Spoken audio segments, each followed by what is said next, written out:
Hello, my name is Matt. I'm the youth programs coordinator for Thrive Matsu. And today we're talking with Amy O'Brien, who's the project director for Matsu's first inclusive and accessible playground. And so if you, a family member or somebody that you know has special needs and could benefit from an inclusive and accessible playground, please watch the rest of this video and please share it with those that you know that would also be interested in this project. So Amy, can you please tell me a little bit more about the playground project and the history behind it?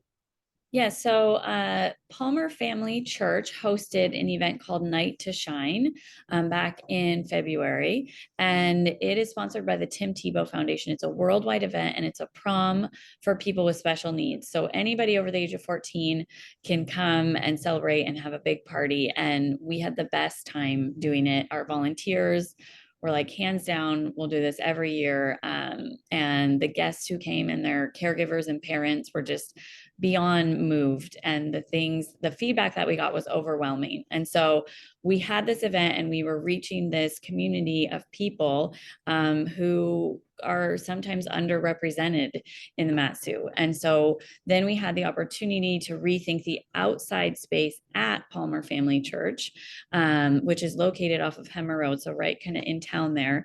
And when we were rethinking that space, we were going to just do a basic outdoor little church playground. And Dawn over at Beacon Hill had some seed money, and she was like, well, what if we, create something a little bit bigger and something that can maybe meet some more needs. And so the idea for the project just grew and grew, and we thought, why wouldn't we continue to reach the community of people with special needs in Matsu with a permanent structure playground where they can come and hang out and build community and play. And there's nothing even close to it right now. So those kind of ideas all came together after Night to Shine and needing to redo our outside space anyway. And we just kind of decided to, go big or go home, and we just went for it. And so we've landed on, not officially, so feedback is welcome, but a design by the middle of June this year that has a ramp and different inclusive aspects to it. Nice. Well, I know that in our outreach to young people in the Matsu, I know that we've been trying to gather up with the various resources, and you're 100% right. The population of students with special needs is definitely underrepresented. And when we're trying to find resources to connect them with, that's one of the holes in the services in the valley. And so thank you for what you guys are working on, and hopefully those listening will support this project however they can. Yeah. So please share with us some of the goals and the timeline for the project.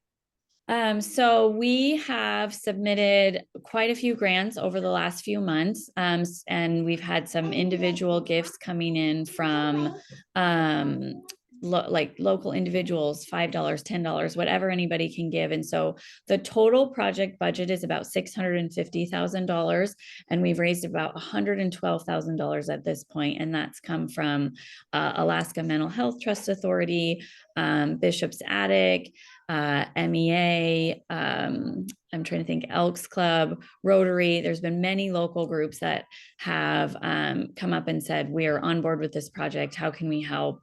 And they have been very generous with their gifts. And then we have some other grants in process. We have a site visit with the Matsu Health Foundation tomorrow morning in regards to this project, and our initial project pitch was accepted with them. And so we're moving through the process with them. And then also intending to reach out to Rasmussen Foundation and some other funders in the area to meet our goal.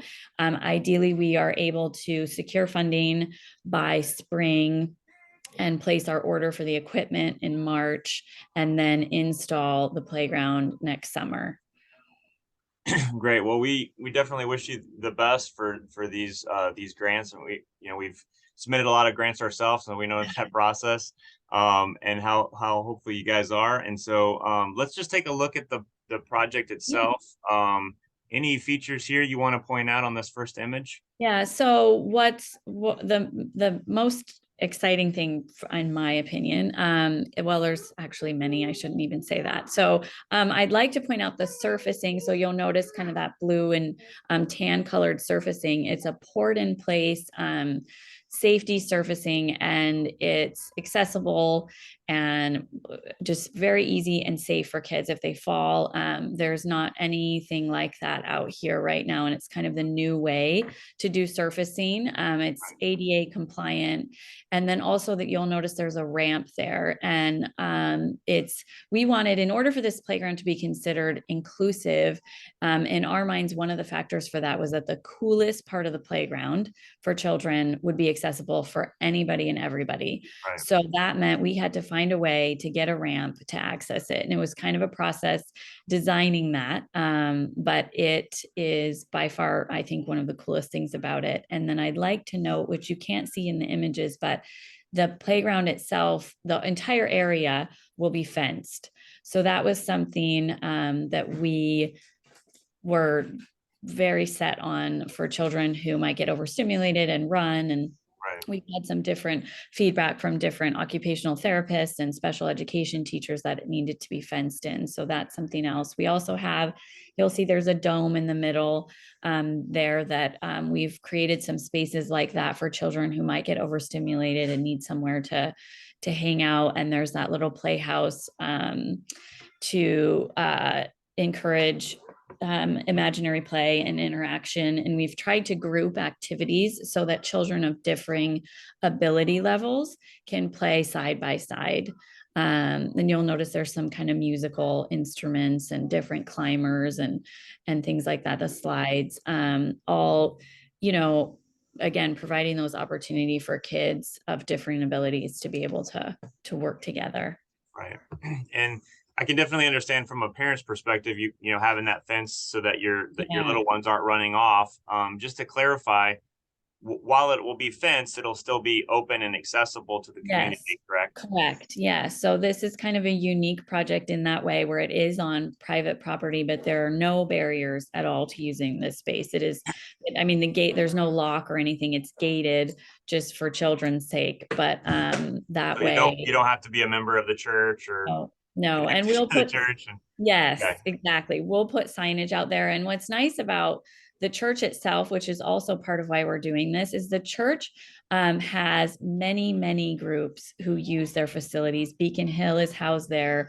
There's an average of in the summer, it's like 400 people a week coming and going there for all kinds of moms groups. And just there's a dog obedience club that meets there, and they bring all their dogs and they train them there. There's a rabbit club. There's just many different groups coming and going. And so the church facility itself is already really an open door policy, and the playground is just an extension of that.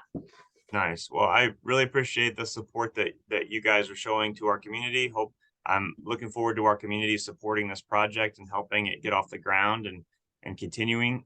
How, if people wanted to join either as an organization or an individual, what are different ways that they can support the project? So we have a lot of information available on our website, and you can check that out. And on Facebook, we create that is fun being funny. We created a no thanks. We created a Facebook page for the park, and I've been trying to post at least weekly updates or information. But we're like in the very last phases of accepting feedback for the design. So if anybody has anything, that we're missing or we could possibly add in, they can let us know via email. And then there's links to give on the website as well. And like I mentioned earlier, $10, $20, like any bit is all adding up. We've had a couple $1,000s come in already in individual gifts of people just giving in that way. And you could volunteer also. We'll do a community build. We don't obviously have all the details, but if you're interested in just being a part of like hands-on making this happen, you could email me as well for that. And so the links in in the description of this video, and also in our newsletter, we'll have links to the website, the Facebook page, and her email that she just mentioned. So thank you, Amy, for meeting with us today. We want special thanks to Amy's children for behaving for the most part. and thank you for your effort with this project and for being such a great member in our community. Yep, no problem. Thank you for your time and the opportunity to share.